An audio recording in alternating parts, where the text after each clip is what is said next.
A goalless draw and growing concerns for Liverpool Football Club. Hey guys, Fletch here bringing you another Fletch Talks video, and this video is going to concern the fact that Liverpool Football Club have now gone 4 games in the Premier League without a victory following yesterday's goalless draw with Manchester United. Of course, what comes out of that game are now questions, and there are more questions than answers right now.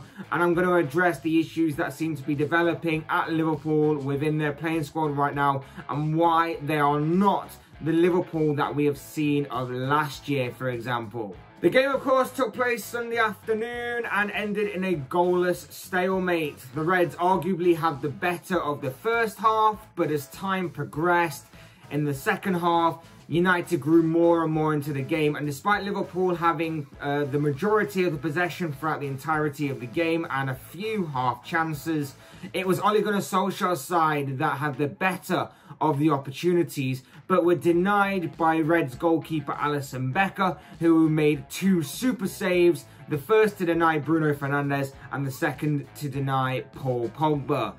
The result means that Liverpool dropped to 4th in the table and remain 3 points behind Manchester United, who are of course top. But with results this weekend occurring that went in the favour of both Leicester and Manchester City, it means that those 2 teams move 2nd and 3rd. They are 2 points behind United. However, City, of course, do have that game in hand over their neighbours, so it'll be interesting to see how things go from there. Overall, though, if you listened and watched my my preview on the game pretty much went how I predicted it to go. United sat back and absorbed Liverpool pressure, allowing them to have plenty of the ball, but not allowing them to do anything dangerous with it, as they denied them time and space on it. And then United would attempt to counter-attack, and clearly, by the scoreline, both sides' defences really came out on top in this fixture. Overall, though, it's clearly a result that favours United more. It's clearly a result that Liverpool didn't want. They wanted to take the 3 points. United, whilst they had opportunities to take the 3 points, and they would have obviously been delighted to have gone to Anfield and picked up the victory, a draw for them isn't exactly terrible. They remain top of the table, and they managed to take a point away from Anfield, which, of course, like I've previously mentioned, is a very, very difficult place to go, with Liverpool having not lost there in the league in just under 4 years. Whilst for Liverpool themselves, a drop down the table to 4th, as I previously mentioned, and this now makes it 4 league games on the bounce in which they haven't managed to pick up a win, so it is a bit concerning there. Their last victory, of course, was that 7-0 thrashing that they managed to deliver on Crystal Palace just before Christmas. And I think overall, on reflection, both sides will look at this game and know that if their decision making was a bit sharper, if it was more decisive, if their execution was more on point, then both sides could have easily come out with a victory in this game. But as it happened, both sides go away with a point apiece, and I think on reflection, maybe it was a fair result. But the questions to come out of this game for Liverpool are very simple, and it mainly stems from: why have Liverpool's recent performances been so below par? Why haven't they managed to pick up a victory in their last 4 league games? And why, within them 4 league games, have they only managed to score a grand total of 1 goal? Well, the issues seem to stem from their numerous injury problems that they've encountered this season. The Reds' injury list has grown this season. It's been well documented.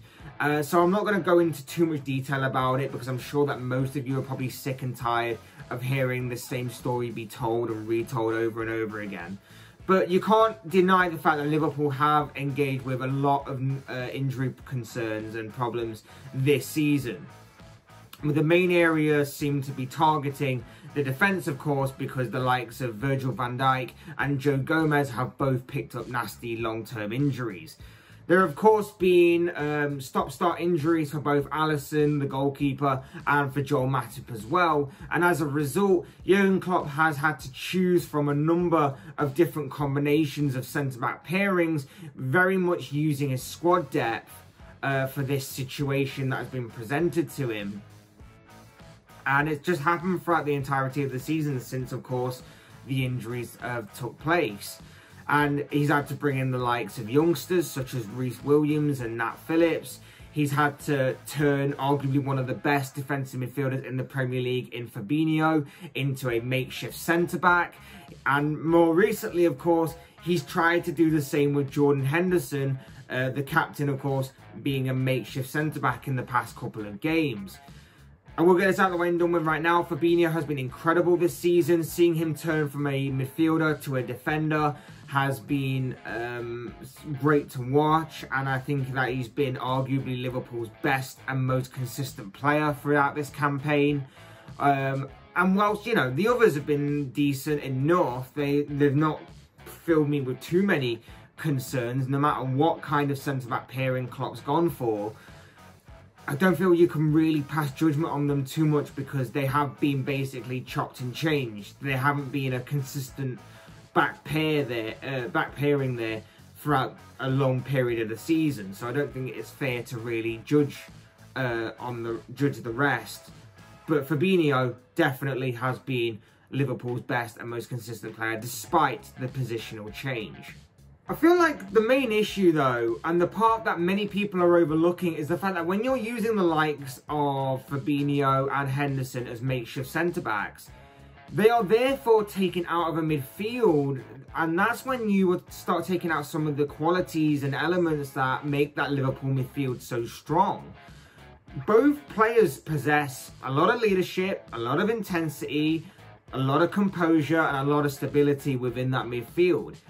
I have no doubt that Thiago can control a midfield on his own pretty much and dictate the tempo of the play. I have no doubt that the other midfielders that Liverpool possess can all do their jobs well, regardless of what jobs they do, because most of them are quite versatile in what they can do. But Henderson is the main engine and the leader in that team. That takes away the leadership and intensity kind of vibe you have in that midfield, whilst Fabinho is a platform in that midfield that keeps things ticking over and allows others that are ahead of him more freedom to go ahead and do their own thing. And that takes away the intensity and stability side of their game. Right now, in Liverpool's midfield, the squad doesn't really have many players that can replace those kind of qualities that they possess. And it's possible that because of the injury concerns that they've faced and the changes within the squad that it has caused, Liverpool may have decided to change their approach to their games and their tactics, which is why they're having a bit more of a hard time to pick up victories easier than what they were doing last season, for example.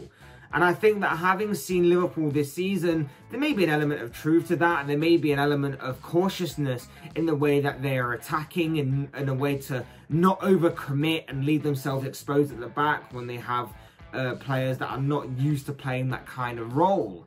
It's understandable, and at the same time it appears to be harming Liverpool's creativity though, and it may be an answer as to why Liverpool haven't been creating as many clear-cut opportunities as they have been in earlier this season, and of course in previous campaigns as well.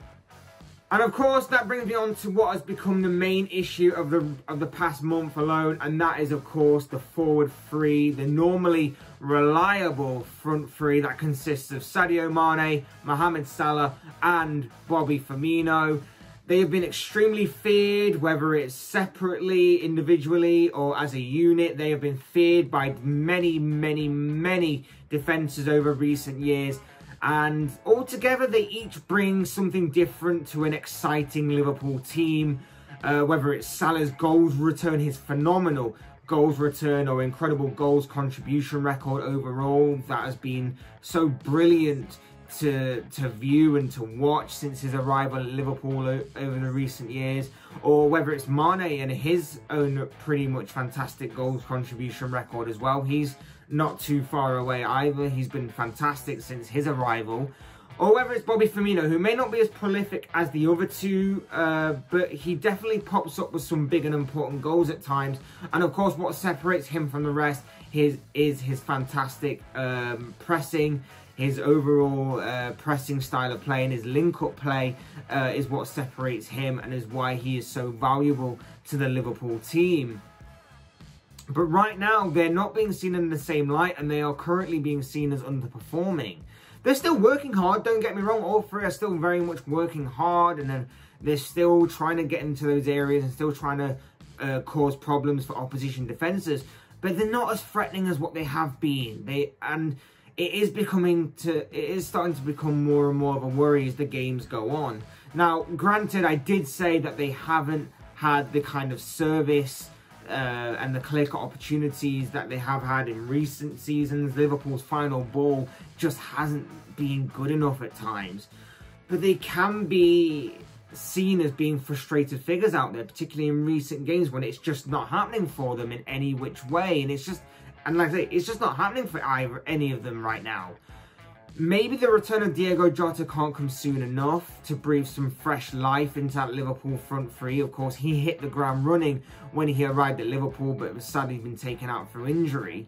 I also don't understand why Takumi Minamino hasn't played since that Palace game.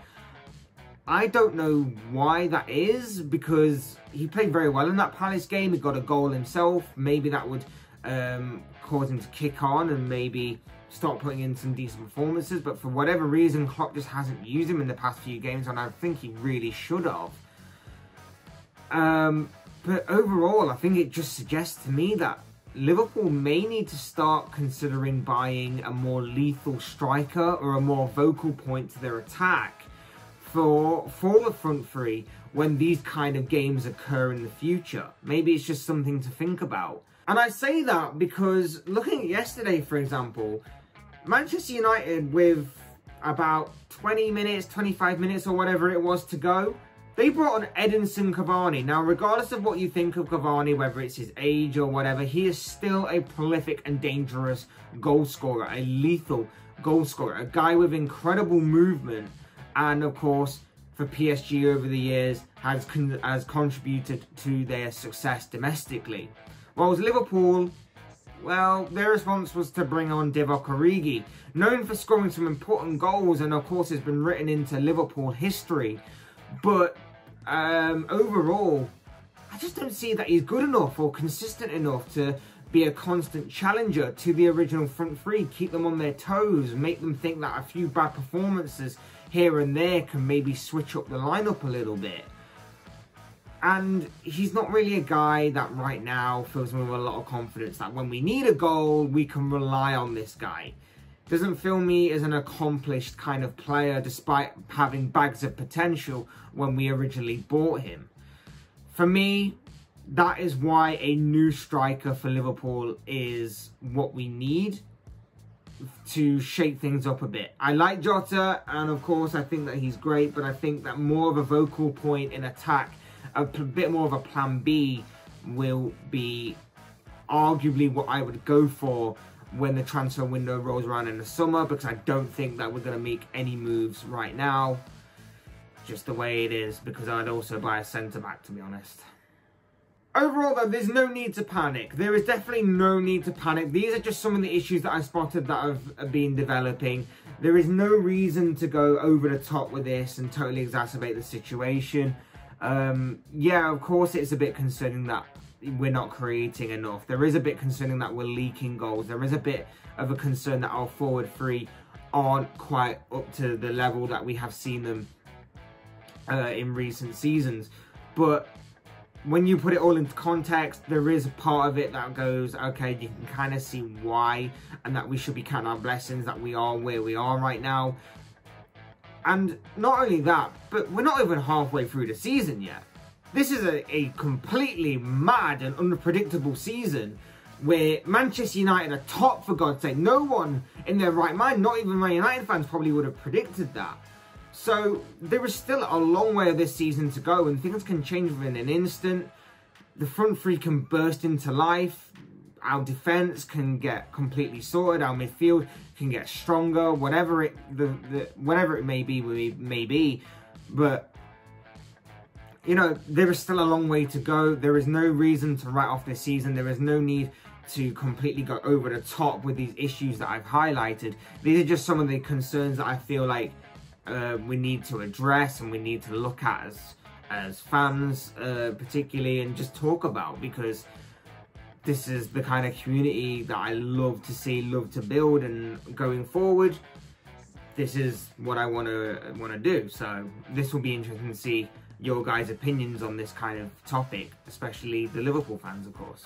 And of course, like I always say, these are just the thoughts, comments, opinions, predictions, whatever you want to call it, of one guy, this guy. I want to know what you guys think in the comment section. What do you make of the Liverpool-Man United game yesterday? What do you make of these issues that I've highlighted for Liverpool this season? And what do you think the future holds for Liverpool? Where do you see them finishing this season in the league? Do you think there'll be any kind of cup success, whether it's in Europe with the Champions League or whether it's domestically with the FA Cup? I'd love to know your thoughts, comments, opinions, predictions down below in the comment section. I'm sure they'll all make for interesting reading. Otherwise, hit that like button on the right if you enjoyed the video. Subscribe if you're new or want to see more content like this. Both things will be greatly appreciated. And as always, thank you all so much for watching and listening. I've been Fletch. This has been another Fletch Talks video, and I will see and speak with you all again soon in another video.